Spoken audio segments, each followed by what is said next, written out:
Anda mungkin pernah mendengar tentang memelihara ikan di laut, di gurun, atau bahkan di kolam ikan, tetapi pernahkah Anda berpikir untuk membesarkan ikan di atas kapal, hanya dengan beberapa ekor benih saja, dan Anda dapat mengendarai kapal ke tempat-tempat dengan lingkungan yang unggul, seperti Kutub Utara, dan Antartika, untuk membesarkan ikan laut yang lezat?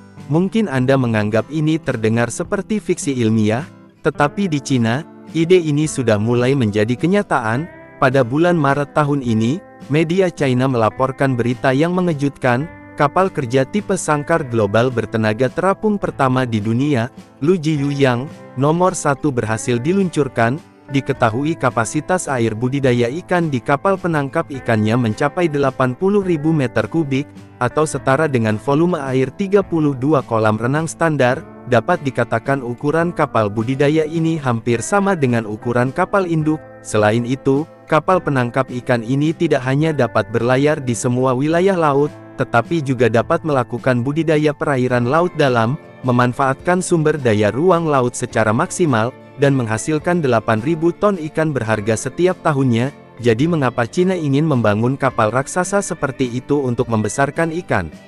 Apa yang istimewa dari kapal aquaculture ini? Jika Anda menyukai konten video kami, silakan klik untuk berlangganan di saluran YouTube kami, sehingga Anda dapat menerima semua konten video terbaru dari kami.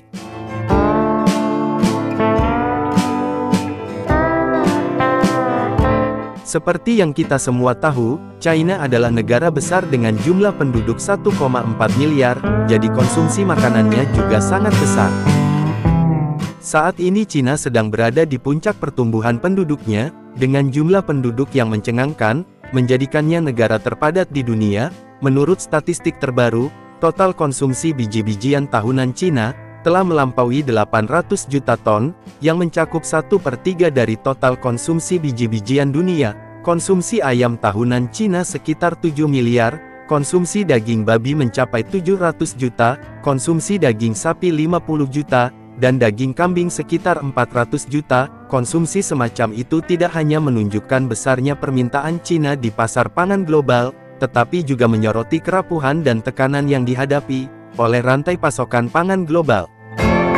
Data menunjukkan bahwa Cina merupakan salah satu produsen akuatik utama dunia, dan telah menempati peringkat pertama dalam total produksi produk akuatik dunia, selama 30 tahun berturut-turut, yang mencakup lebih dari 25% total produksi dunia. Menurut survei tersebut, pada tahun 2023, hasil produksi perairan China mencapai angka yang sangat mencengangkan, yakni 91 juta ton, yang mana hasil produksi lautnya mencapai 56 juta ton. Yang paling penting adalah bahwa dengan terus meningkatnya taraf hidup masyarakat Cina, persyaratan terhadap kualitas dan variasi makanan laut, secara bertahap menjadi lebih ketat. Akan tetapi kualitas makanan laut seringkali berkaitan erat dengan kesulitan penangkapan ikan, dan kelangkaan hasil produksi. Selain itu nelayan tidak dapat membangun tambak ratusan kilometer di lepas pantai, untuk mendapatkan makanan laut langka, yang tidak hanya membutuhkan banyak waktu, tetapi juga menghadapi biaya transportasi yang tinggi. Menghadapi tantangan ini, para ilmuwan Cina telah aktif mencari solusi, dengan harapan dapat memenuhi permintaan masyarakat, yang terus meningkat terhadap makanan laut melalui terobosan teknologi baru. Pada tahun 2018, ilmuwan Cina akhirnya mengemukakan ide yang mengejutkan, bisakah kapal besar dibangun untuk membudidayakan ikan?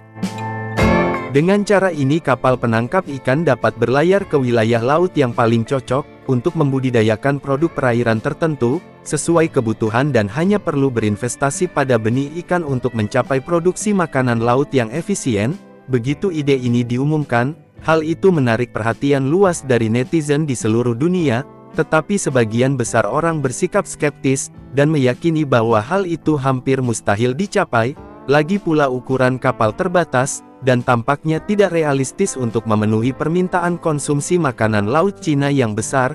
Namun yang mengejutkan semua orang, pada tahun 2025, Cina benar-benar mengumumkan keberhasilan pembangunan kapal induk makanan laut, dengan hasil produksi tahunan sebesar 8.000 ton. Jadi apa yang terjadi pada bulan Maret tahun ini? media China melaporkan bahwa kapal penangkap ikan pertama negara itu, yang membawa 80.000 meter kubik air aquaculture, berhasil diluncurkan. Setelah penyelidikan saya, kapal itu disebut Lu Jiyu yang nomor 1, yang merupakan kapal kerja tipe sangkar global, dengan penentuan posisi dinamis terapung pertama di dunia.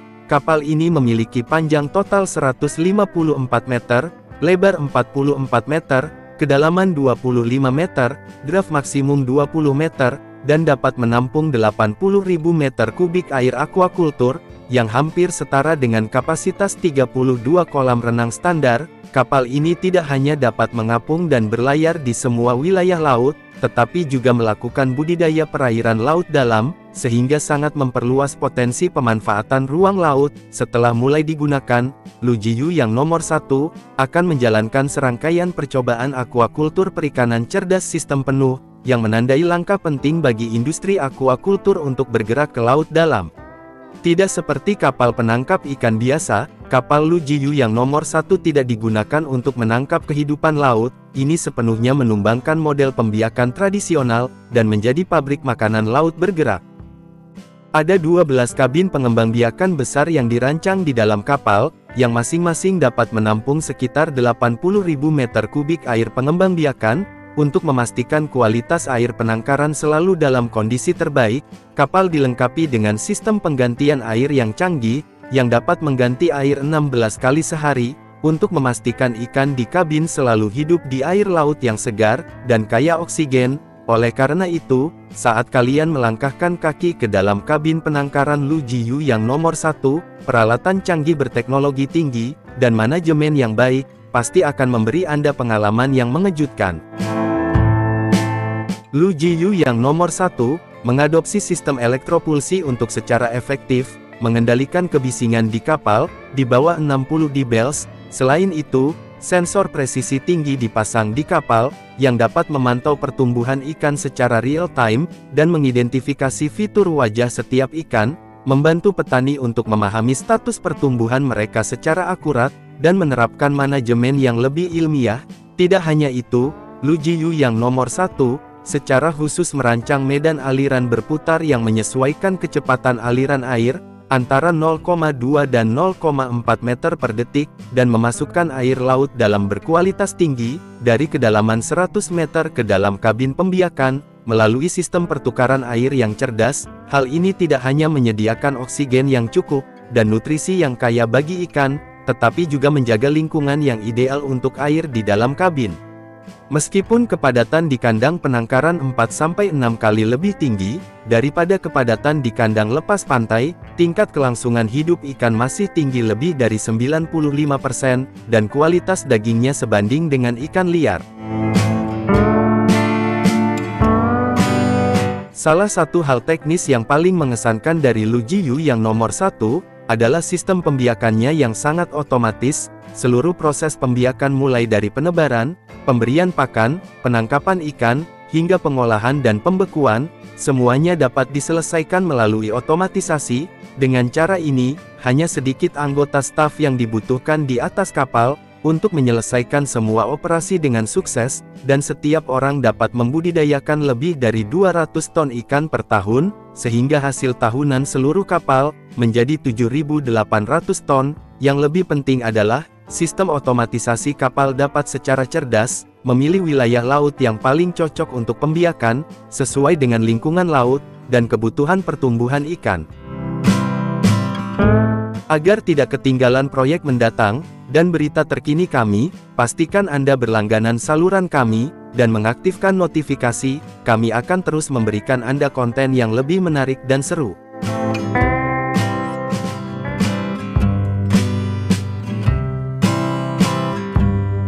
Dalam industri makanan laut modern, menangkap dan mengolah ikan haring, langsung di atas kapal, bukan lagi hal yang baru. Ini adalah proses menakjubkan yang menggabungkan teknologi canggih, dengan pengalaman nelayan, untuk memastikan ikan tetap segar, sejak diambil dari laut. Kali ini saya akan mengajak kalian, untuk melihat perjalanan terperinci penangkapan ikan haring, sejak kapal mulai berlayar, hingga ikan dibekukan dan siap diangkut. Saat cahaya pertama mulai muncul di cakrawala, kapal-kapal penangkap ikan haring modern mulai berlayar meninggalkan pelabuhan. Selain ruang kemudi dan tempat tinggal awak, kapal dilengkapi dengan kompartemen pemrosesan, area pembekuan, penyimpanan dingin, dan bahkan jalur pengemasan yang lengkap. Setelah nelayan menemukan gerombolan ikan haring menggunakan sensor radar dan sonar, kapten memberi perintah untuk menebar jaring. Ini biasanya merupakan alat penangkap ikan berukuran besar, yang dirancang khusus agar tidak melukai ikan selama proses penangkapan. Jaring dilepaskan dalam bentuk busur lebar, yang melingkari seluruh gerombolan ikan. Setelah jangka waktu tertentu, dan kru yakin, seluruh gerombolan ikan berada di dalam jaring, mereka mulai menariknya. Proses ini dibantu oleh sistem karakan hidrolik berkekuatan tinggi.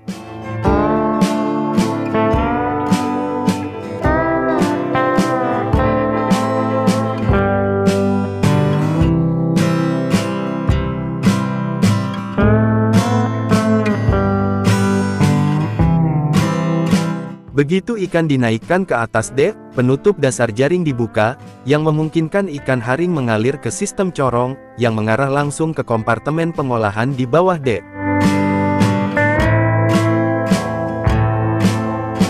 Di sini, setiap menit sangat berarti. Semakin cepat ikan dipindahkan dari laut ke tempat pendingin, semakin baik kualitasnya terjaga. Kemudian ikan-ikan tersebut melewati sistem pencucian otomatis, yang menggunakan semburan air bertekanan tinggi, untuk menghilangkan kotoran, sisik, serta pasir, atau lumpur. Langkah ini penting untuk memastikan kebersihan, dan mempersiapkan ikan untuk tahap pengolahan berikutnya. Setelah dicuci bersih, pekerja di kompartemen pemrosesan memulai proses penyortiran. Selama proses ini setiap kelompok ikan diperiksa kualitasnya secara cermat. Pekerja menilai kesegaran, warna, dan ukuran, lalu membuang ikan yang memar, rusak, atau menunjukkan tanda-tanda pembusukan.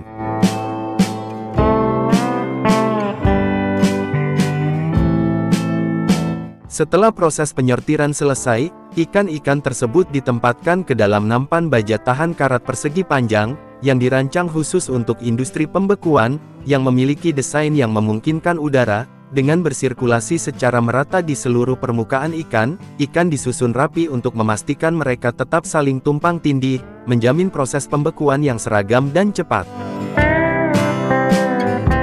Setelah proses pembekuan selesai, ikan dikeluarkan dari baki baja tahan karat. Baki tersebut diketuk perlahan, atau mesin getar khusus digunakan, untuk melepaskan ikan tanpa merobek, atau merusak tubuhnya. Pada tahap ini setiap ikan membeku padat, teksturnya padat dan siap untuk langkah berikutnya.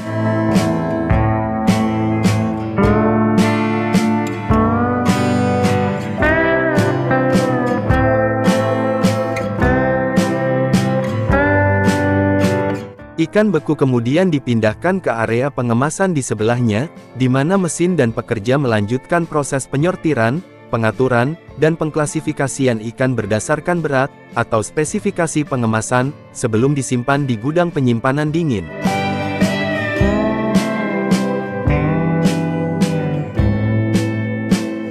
Ketika kapal penangkap ikan berlabuh, dan ikan telah dibekukan, ikan haring diturunkan, dan segera dipindahkan ke kapal yang ditunjuk untuk pengangkutan lebih lanjut. Biasanya kapal khusus dilengkapi dengan sistem pendingin, untuk menjaga suhu tetap stabil selama perjalanan.